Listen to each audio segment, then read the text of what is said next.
Hi, everyone. Thank you so much for joining us. This is a webinar that's hosted by the Center for Online Evangelism. I'm Felicia Daddis, the Special Projects Manager here at the center, and we're so excited about what we have planned for you guys for the next 2 days. We have 5 different sessions with guest presenters from all over the world, literally. In just a few moments, we are going to have Jamie Dom, who is a social media strategist at the NAD. She's going to be joining us. So while we're waiting for persons to join in, give us a thumbs up if you can hear us and see us clearly. And as we wait for Jamie to join us, don't forget to also share this video.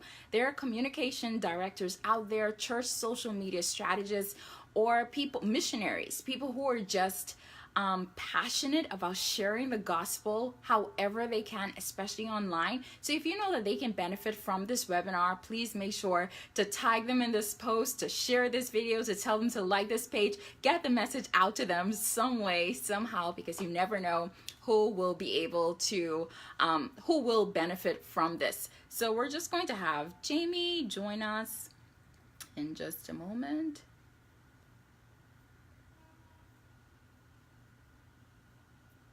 So everyone, just bear with us as we try to get Jamie on.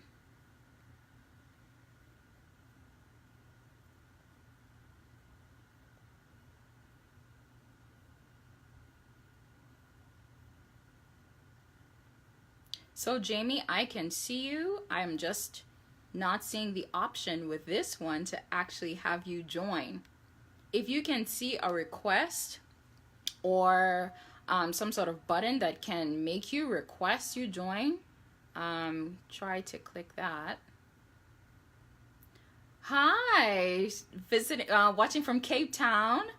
Thanks so much for joining us, and I hope that you have your questions prepared, and we will try to answer them.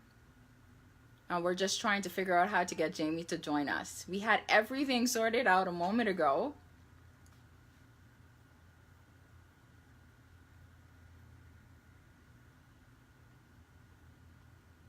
Okay, so Jamie will try to come on again, but in the meantime, we want to let you know that we have a very special giveaway. So especially for those of you who are communication directors, and those of you who are joining us from Florida, hi Stephen, thanks so much for your continued support for COE. So we have a very special giveaway. If you lead a ministry, if you're a communication director, if you're a social media strategist, this giveaway, we'll announce it somewhere in the midst of our work. You know more about that. And we have Jamie. Hey, okay, now we're good to go. It seems as if our the digital strategies was not working, but we got it up and running. Thanks for joining us, Jamie.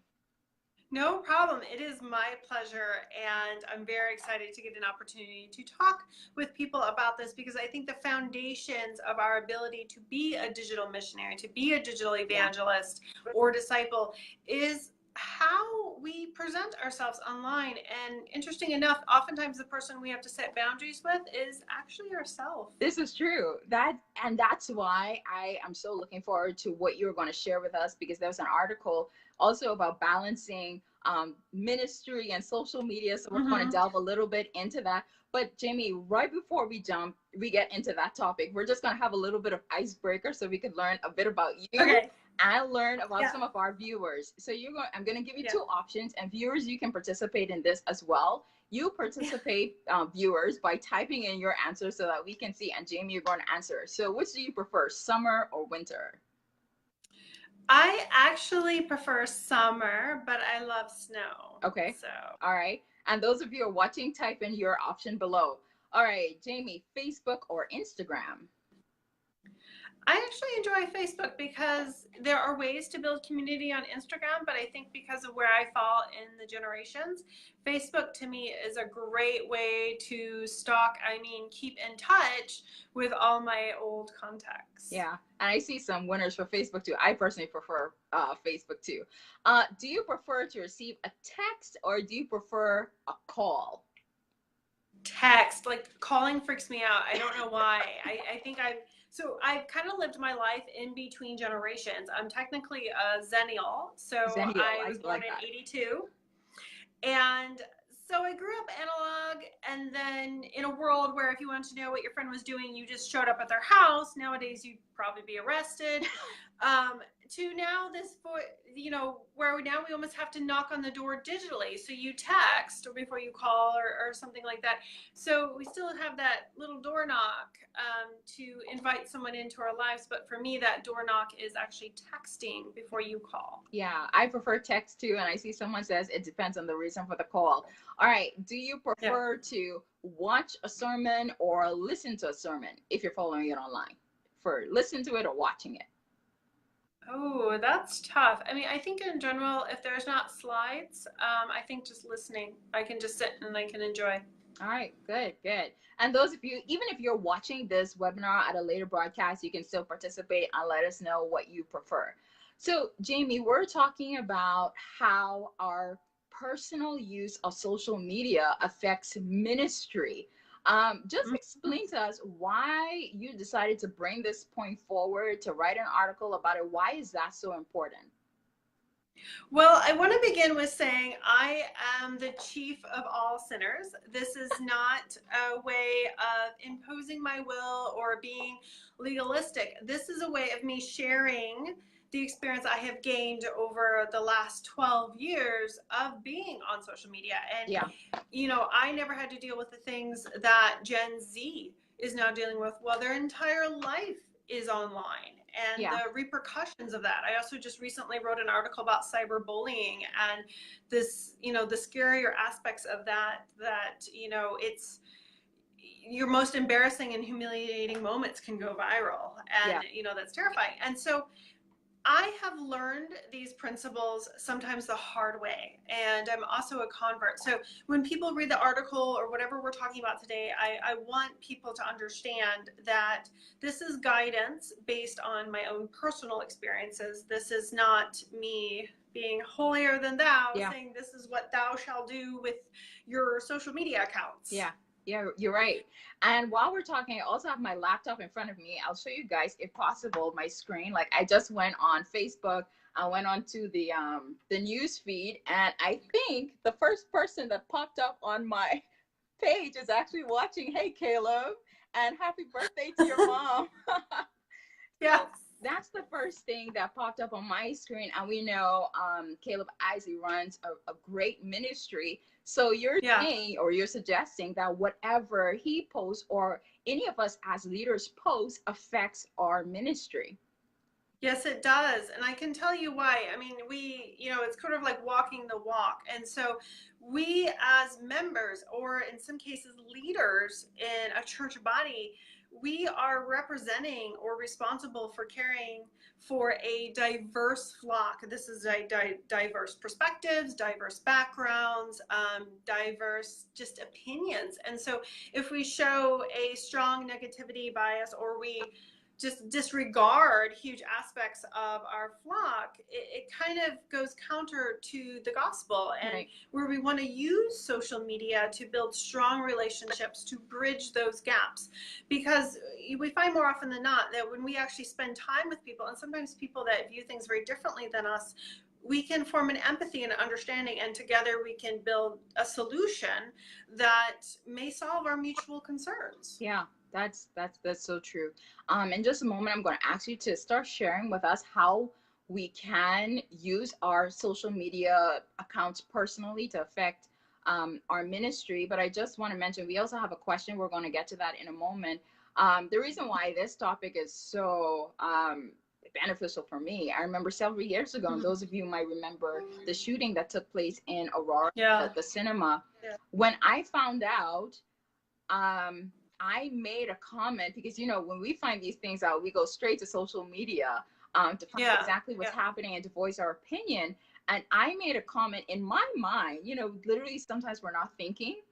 I made the comment, it went out, and someone immediately sent me a message, wrote right under that saying that was really insensitive. And it was when I read the comment again, I realized that is I could say what the comment was, but it was really insensitive, and I immediately took it down.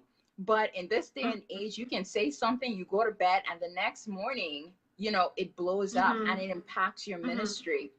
So Mike, we see your comment, your question. We're going to come to that in a moment. So Jamie, begin to walk us through, how can we take some steps to protect our ministry and our personal use of social media?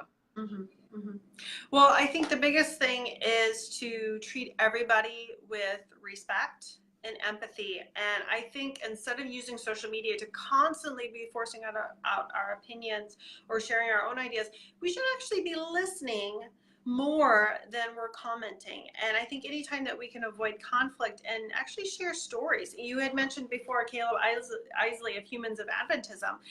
It's really powerful when you share stories, because stories don't tell us what to think. They give us something to think about, and they don't tell us what to feel. They cause us to feel, and they help us to build empathy with people from different situations.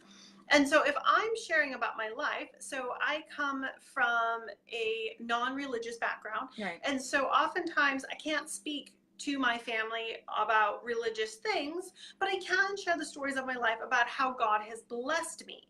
And this has been a very powerful way to speak the gospel into their lives. But it's also a way to speak about difficult issues without causing controversy.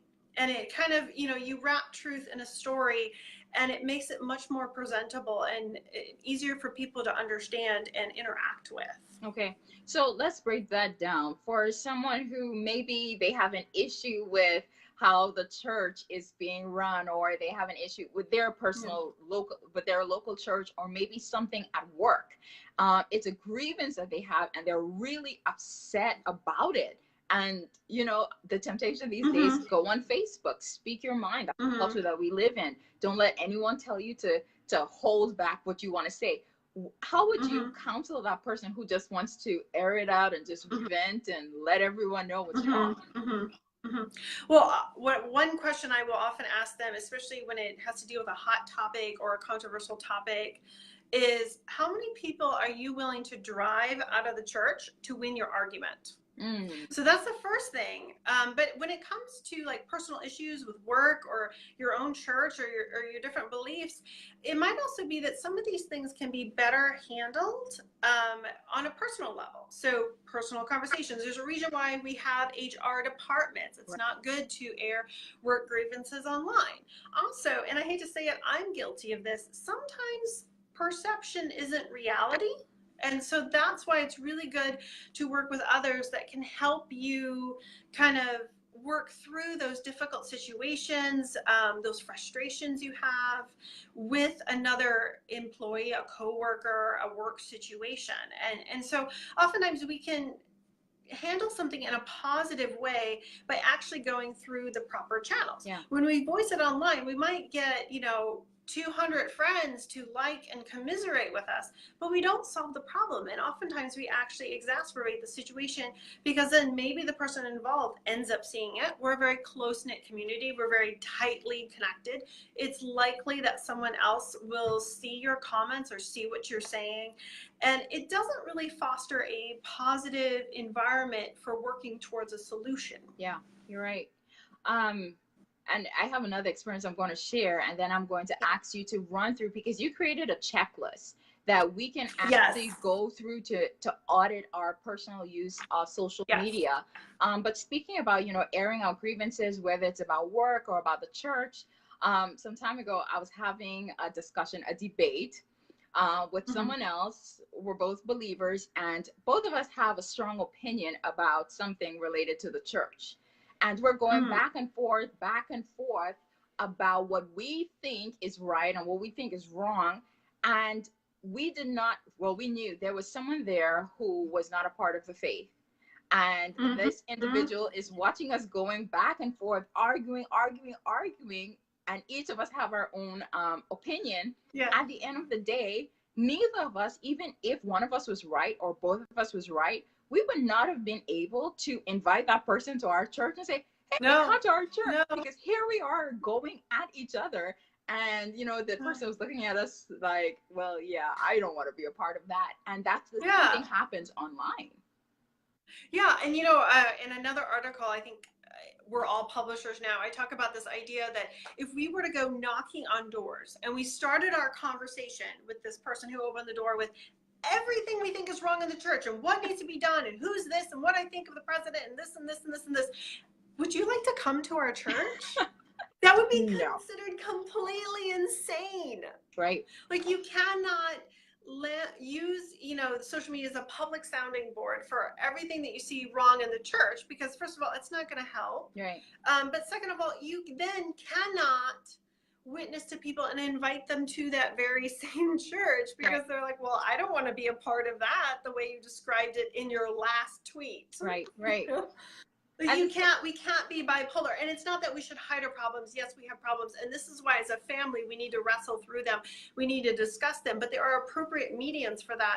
But if we think of our social media presence, whether we're just a disciple or we're intentional about evangelism, as the widest funnel of awareness and building those relationships to at least create a curiosity there, then we do need to be careful about how we talk about our faith online, how we talk about our other members of the church online, and how we talk about our faith and the issues within our church. Yes, we have issues. I think we live in a society that values authenticity and transparency, not perfection. Like, we're not claiming to be perfect, so we can present things honestly and not try to hide our problems. But we don't want to emphasize the problems and then try and use that as the leverage to get people into the church. Like, that doesn't seem like a church I'd want to join. You're right. You're right.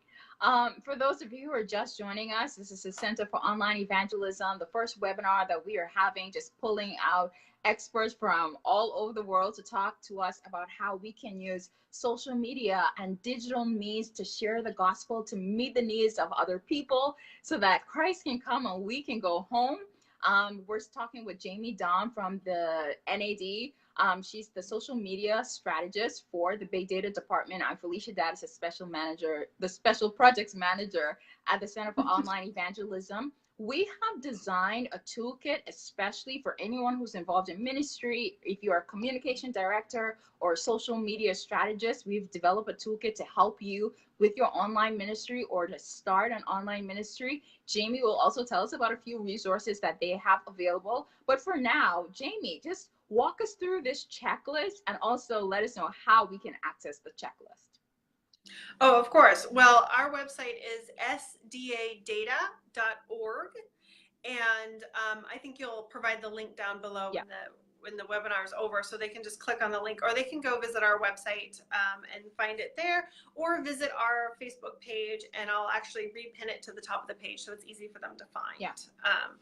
So the first part of the checklist, I'll just go through things quickly and just kind of summarize my thinking behind these. It's fine for those of us that have a ministry or work for the church to list our employer on our social media profiles, but we should also say, opinions are our own, because what happens, and we don't mean for this to happen necessarily, is people might associate your opinions with the official stance or doctrine of the church. And the reality is we're a very diverse church body, and that's not the case. And we don't want to, like they say, don't preach politics from the pulpit. If you're online, you have influence. It doesn't matter whether it's 4 or 40,000 people, you have influence. So be careful not to, you preach your politics to confuse people with, well, if I'm a good Christian, then I should absolutely just agree with what you say. That's not the case. So we want to make a distinction there between who we work for and our own personal opinions. And again, later we'll talk about how we should just avoid politics in general. Mm-hmm. So, going back to that, what you can positively do is share your faith through personal stories. So this is a way to build relationships, encourage engagement, get people to ask questions, and learn a little bit more about your faith. That's one of the positive things you can do. Let me just interject just one moment, because someone asked a question about how he can avoid Facebook jail because of sharing the everlasting gospel. So from what I understand about the situation is that he would share posts about the gospel or about Jesus Christ, and he has been marked as spam. And sometimes Facebook can actually mark someone as spam if you keep sharing a lot of things. So this person wants to share the gospel, but they've been marked as spam. What is your advice to them? Well, I'd have to learn a little bit more, but my wondering is how often were you sharing? So if you start to behave almost like a machine and you're sharing something every single hour and you're an individual, that is how you can get marked as spam. But also, you don't want to fatigue your audience. And so strategically post 1 or 2 things a day if you were over posting, and that's how you ended up in Facebook jail. The other thing is make sure that the content that you're posting is actually coming from considered good or credible sites. Now that can be tricky because Facebook's algorithm does have biases, so sometimes they consider things to be illegitimate that actually are legitimate. But just, try and check and try and find the best possible sources.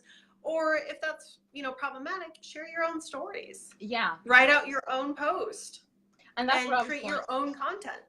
You're right. And I think that especially what you just said about sometimes it is great to share scripture, but what gives weight to that scripture is if you share personally how that has been evident in your life. If you believe Jesus saves, what has he done personally for you? What happened this week that in which you experienced the freedom that we find in Jesus? So sharing your personal story. So I love that point. Yeah, absolutely. And the thing too is I have a lot of atheist friends. My friends run the gamut. I'm not, they say a lot of people kind of live in echo chambers on Facebook. I actually have a very diverse friend group on Facebook because of my own background. And what I have found is people might not agree with me, but they can't argue with my story. Right. And they still care about me as a person. And so they're like, I'm so glad that, you believe that God came through for you in that manner. They might not agree that it was God, but they're still, because they love me, because I have a relationship with them, and even though we may disagree on certain things, it's still a way to engage with them, and they can't argue with something that happened in my life because that's a personal experience. Yeah, I love that. Thanks so much. All right, so we're continuing down the checklist. What's the other thing that we need to be careful of? Okay, and this is a pet peeve of mine, is that make sure that you are taking the necessary precautions to protect loved ones, particularly children. Like, I have literally seen friends of mine with a picture of their child on the way to school. This is the route we take every day. I stop at this Starbucks. This is my kid's name, and this is the school I drop him off at, and this is his teacher. Yeah. All the information, they just left out his social security and his birth date. So be very mindful of what information that you're sharing online, and particularly when it comes to children, because we do live in a scary world and bad things happen. So never share any personally identifiable information about you or anybody else. And if something is confidential, if you have been trusted with something confidential, don't share it. Right. Respect that person's privacy. Sometimes there's this comedian, I hadn't seen the video in years, but she basically said how sometimes church uses like prayer groups as a way to gossip. Yeah. Like, everybody get together, let's pray for so-and-so, it's really just like a mass way to gossip. Don't do that. Right. Yeah. And also, sometimes you may feel comfortable sharing a picture of yourself or of your child, but not everyone feels the same way about that. So, sometimes we take an innocent picture, and this has happened to me. I love taking photos. I love taking videos, and I just assume that everyone else likes to have their picture posted. That's not so. So you want to make sure that that person is okay, especially if it's a picture that involves someone else's child. Just don't go ahead and post it. And we also, if you take photos or if you take videos at church, there has to be some sort of disclaimer, either in your church bulletin or during the service, to have it up on the screen to let people know that you are streaming your services or that you are taking pictures of your service and you're posting it to social media. And if someone does not want to appear in video or in photo, that they should let you know, because you just don't know. Just don't take it for granted. Yeah. And if somebody, reaches back out to you and says, hey, can you please take that picture down? Don't argue with them. Yeah. Just respect their wishes. Yeah. Thanks so much. Yeah, yeah. So the next thing is, are you spreading information that may not necessarily be correct, information that's inflammatory? Again, really think about credible sources. I know that can get a little tricky, but it's really good to kind of check and do your own homework and stuff before you spread information. And interesting statistic is I think it's either 65 or 75% of people share articles based entirely on the headline and never actually read the article. So my own personal boundary that I have set with myself is if I share something, it has to be something I've actually read. Mm-hmm. Yeah. And kind of checked out a little bit. And that's just a way to, ensure that the information that you are helping to spread is good information. And again, thinking about, does this meet one of my goals, either as a disciple or an evangelist? Like, does this help perpetuate the gospel? Does this improve people's lives, or does it make the controversy worse? You're right. Another study I think the New York Times did was like 95% of people share because they believe the content will make the lives of others better. Mm-hmm. So stick by that rule. Will this improve others' lives if I share this information? Could be a funny cat meme. That's okay. It makes me laugh. Could be a spiritual verse. Could be a cool thing that happened in science or a nice human interest story. That's all fine. But just, really think about why something is worth sharing before you share it. Yeah, that's a really good thing to think about, how does it impact or influence someone? Now, someone asks a question, some suggested wording. For social media, if they want to make a disclaimer. So I'll just go ahead and answer. The church that I once attended, Highland Avenue SDA, I was the communication director there. And we just had one line in our bulletin where people could actually see. And we said, please be aware that this service is being live streamed for Facebook and photos are being taken to share on our church's page. So that was one line. And if you don't want to appear in photos or videos, please let Felicia Daddis know. And there have been persons who said, I don't want to be on social media. And even when I'm taking pictures, I try to be careful of taking pictures of people's children. And if I have a photo, I ask that parent first. So just saying, our services are being streamed and we're taking photos for social media. Please let us know, or please let our communication director know if you don't want to appear. And sometimes it could be a dangerous situation where it could be a woman or a man who is, trying to be safe and they don't want someone to know about their whereabouts. And if we ignore the disclaimer and we post, hey, this person is a member of this church, and post that, so it leads into a very difficult circumstance. So thanks so much for that question, Cindy. Yes. Yeah, no, that's an excellent point. My next thing, and when I heard this sermon, I listened to a sermon years ago, and the person basically asked, if you were hauled into court today, would you be able to be convicted of being a Christian? And so there's so much that I've learned from the physical, evangelistic field. And this is something where you can take an analog idea and apply it to the digital mission field. And that is, somebody looked at your social media, would they know that you're a Christian? And would they like Christians? Yeah. That's the one that really got me some years ago. And it was like, wait a minute, I really need to think about how, I'm engaging with others online. And am I representing Christ? And am I representing my faith well? Am I building those bridges? Am I building relationships? And so that's something to think about. And it ties into this idea of, are you getting in heated discussions online? Oh, and yeah. And I used to be one of those people that was like, no, and it might be the person you're discussing with. I have friends like that. We love to debate, but now we take it offline, right, or we do it in Messenger because we understand that this is our relationship and we have a mutual respect and understanding. But 60% of people are reading your post and not commenting. But they're forming their opinions. They might be forming your opinions about your faith or even the character of God, based on how you two are interacting. And you might have a little bit more of a cheeky relationship with this person. I have actually two male friends that are in complete ends of the political spectrum. I didn't know they knew each other. I found out they knew each other when they got into a political debate on like a picture of my dog I posted. I don't even know how it started. But the two of them went at each other on a post on my page, and I took the post down, and I found out later that they're like, this is their relationship, like they're best buds. Yeah. But they love this debate. And I was like, okay, well, you guys can't do that on my wall, because from the outside world, if somebody doesn't know, and I know both of you, and I knew you were both good people, but I didn't understand that you guys were on friendly terms by reading your debate. Yeah.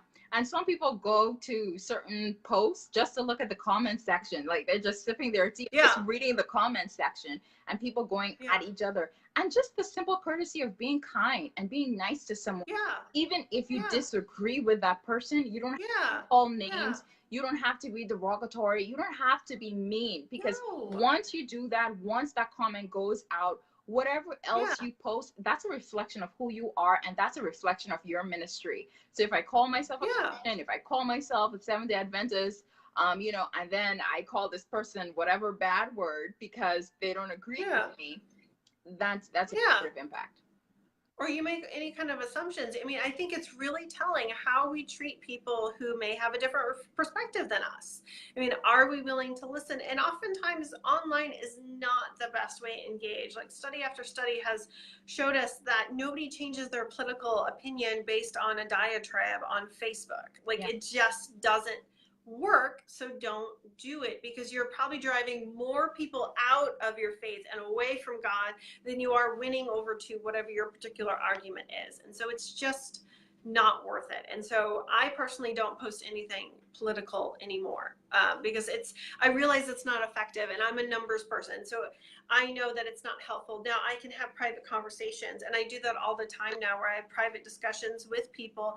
It's much less inflammatory because they don't feel attacked, because it's not on public display. You're just saying, hey, I thought that was a really interesting article you posted in comment, but can I share my perspective? And, you know, and I have not yet had a situation where I've done that and not had a positive conversation. Yeah, that's true. Whereas if I had taken it public, it would have been like a huge, you know, just debate. Yeah. Whereas you can talk to someone face to face or in a private discussion in a way that doesn't escalate the situation, and you can actually hear each other. And again, we communicate a ton online, but we don't listen enough. This is true. You are right. You are right. So Jamie, we're still going through the checklist, and we don't have a lot of time left. And I know that we also want to talk about balancing personal use of social media and ministry life and so forth. But for those of you who are just tuning in, this is session 1 of our webinar from the Center for Online Evangelism. We want to help you thrive in the world of online ministry and sharing the gospel online. And we're also with Jamie Dom, the social media strategist at the NAD, Big Data and Social Media Department. So we welcome your questions. We're not going to be able to take everything. We also have a giveaway announcement that I want to get to at the end, and a toolkit. But Jamie, let's just run through the rest of this checklist really quickly. Well, I think the big thing I want to cover, because we've kind of touched on the different things and they can read it, is this idea of a personal social media audit. And for me, this is very personal. This is not judgmental. I came from an atheist background. When Facebook first came out many, many years ago, I'm not going to date myself. I look older than I am. I had content on my page that doesn't reflect who I am now, because keep in mind, social media often captures snapshots in time of our spiritual journey.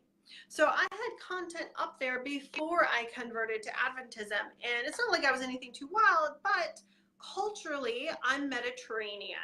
I'm raised in an Italian culture that includes, and I even lived in Italy. So there may have been images or content of me, you know, drinking wine or eating unclean meats.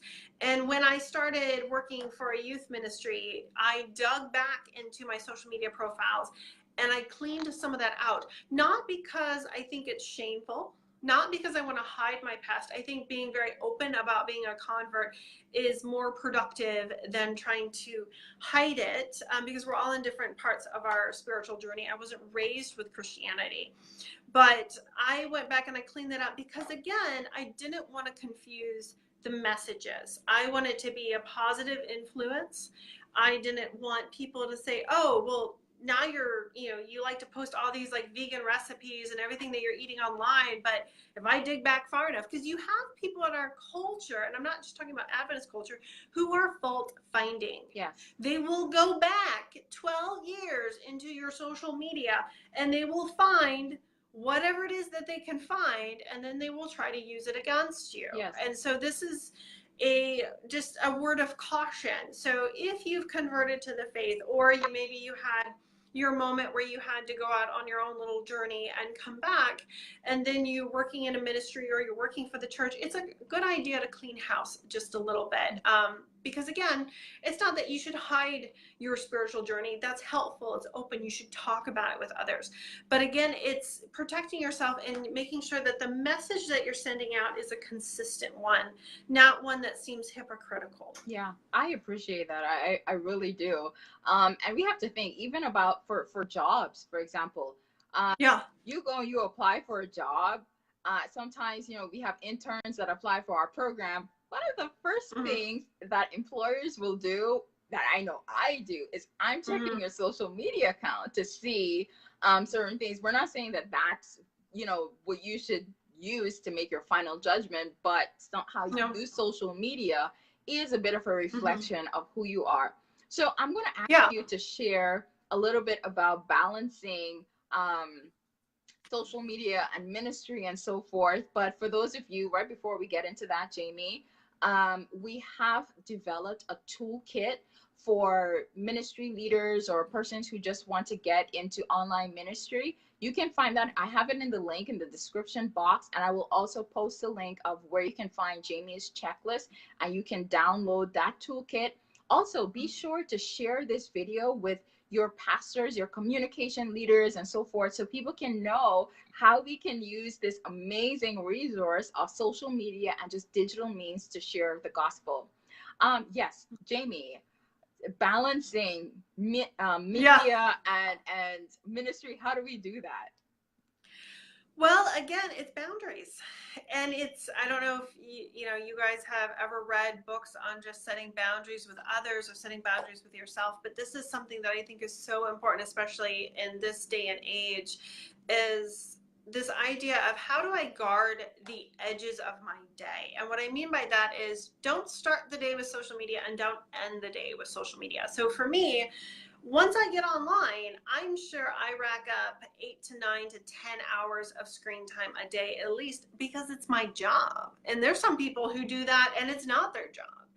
And for me, I have to start the morning off with sort of that quiet contemplative prayer. So I try to follow Jesus' example that, that's in like Mark 1:35 of getting up and praying and having that moment to reflect and to cling to God's promises before I start the madness of the day. Because I know that once I get online, I'm not getting offline. Right. And then in the evening, I also, create that peace in that space, and I'll often engage with like real books and a physical Bible, because again, I want to get away from the rabbit hole and the addictive power of social media, because you can go on there to watch one video and end up, daisy chains later, like 2 hours are gone, but now you're an expert on string theory, but like, who knows?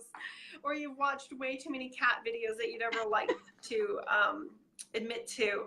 And it's not, you have to go online with a purpose. And so the first thing I do is I guard the edges of my day and I protect myself, because I want to sleep well. I want to make sure I have that quiet contemplative time with the Lord and in the Bible. And studies have shown that even just 20 minutes of quiet time a day helps regrow, certain connections in the brain. It helps you with memory. It helps you with mental health.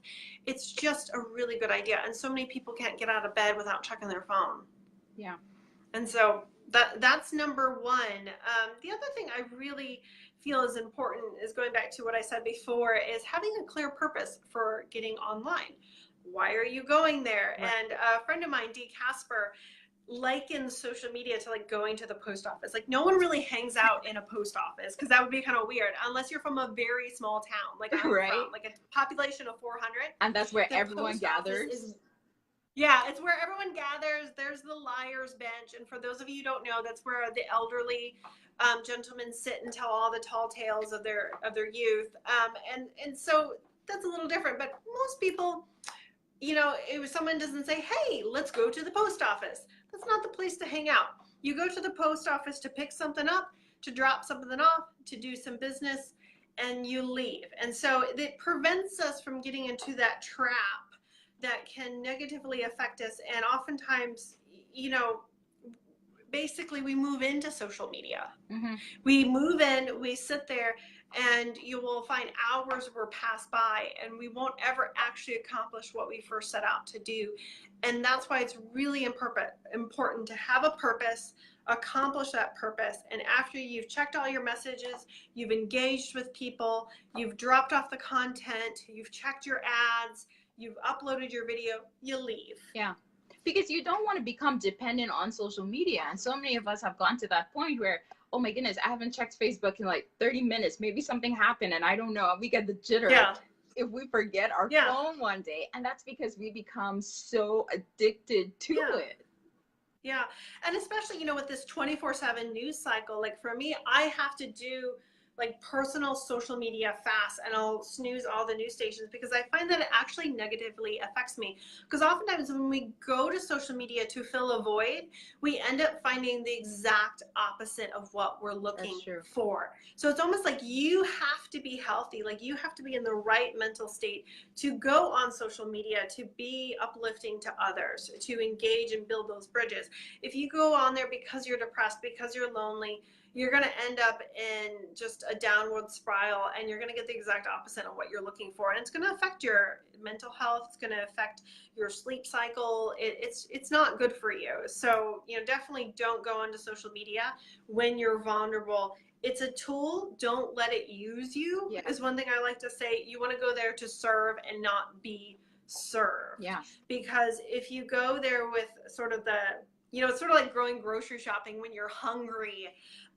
Set your budget so you can't go over your budget. Otherwise, you're going to leave with like $200 of groceries for the week, and you're just like a single woman. You're right. You're going to be eating. You're right. So, yeah. There's a story in the Bible where Jesus tells his disciples to get into a boat. He had a boat where they would go over to the other side of the lake, for example, because the people were constantly following them. As digital missionaries, as online missionaries, if most of your work is done online, you want to have that escape route. You want to make sure you have your mountain like Jesus, that you can go and you can be still with God. If you're on your phone all day for work, or if you're on your computer all day for work, it may not be the best to still use your phone for that quiet time, because those pop-ups will come, the notifications will come. For me personally, I put my phone on do not disturb a few minutes before bed until after devotions in the morning. So that way, if you're trying to call me, you're not going to get me. If it's an emergency, I still need to spend time with God before I deal with that emergency. So just like if it's an emergency, you definitely need the time with God. Precisely. So it's little things like that that will help to wean us off of this dependence on our gadgets and social media and so forth. So Jamie, what are your final words to us as digital missionaries? Yeah. I think, use social media as a center of influence for your discipleship and your friend evangelism. Again, we plant the seeds and God grows the seed. And social media allows us that opportunity to build relationships so we can be there for people in their moments of crisis with love, hope, and truth. Yeah. Like on a personal level, social media allows me to connect with people I would not be able to stay in touch with before. And I continually have an opportunity to influence their life and to speak into their life in a way that would not be possible before. But we must carefully cultivate and use our digital influence purposely. And so that means not only what we do with our own personal social media, but also those boundaries that we set with ourselves, so that we can be better equipped to help others. I appreciate that so much, and I appreciate the work that you are doing, that your department is doing. For those of you who are watching, We exist so that we can help each other thrive in the world of online ministry, with almost half of the world's population having access to the internet. If there's one way that we're going to finish the Great Commission, it is going to involve online work. And as Jamie, you love to say, the next great awakening is going to take place online. So we need to develop our skills to be digital missionaries. So we have resources available to you, for you. At the Center for Online Evangelism, you can subscribe to our newsletter. Just visit our page, our website, centerforonlineevangelism.org, and you can find our newsletters. We recently developed a toolkit that will help you to get started when it comes to online ministry, or if you want to implement those things in your church.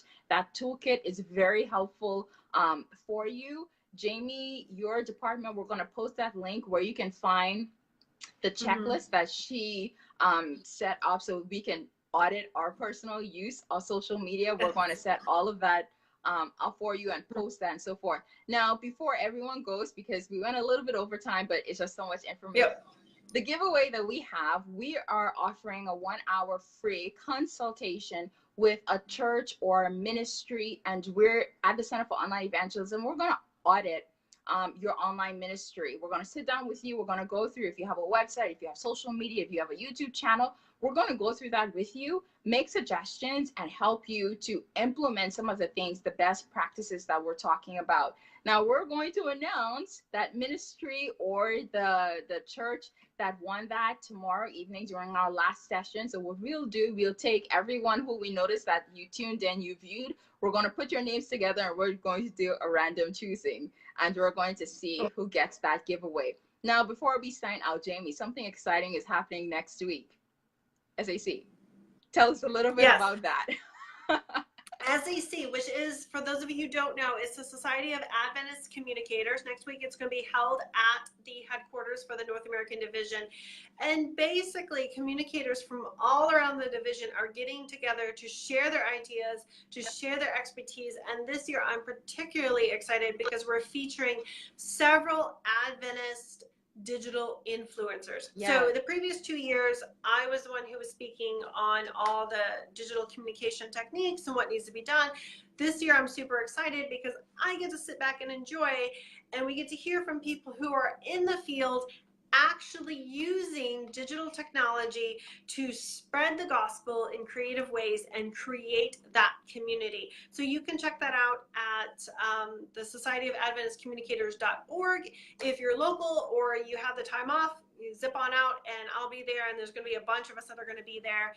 For more information about the resources that we provide from the North American Division, you can visit sdadata.org.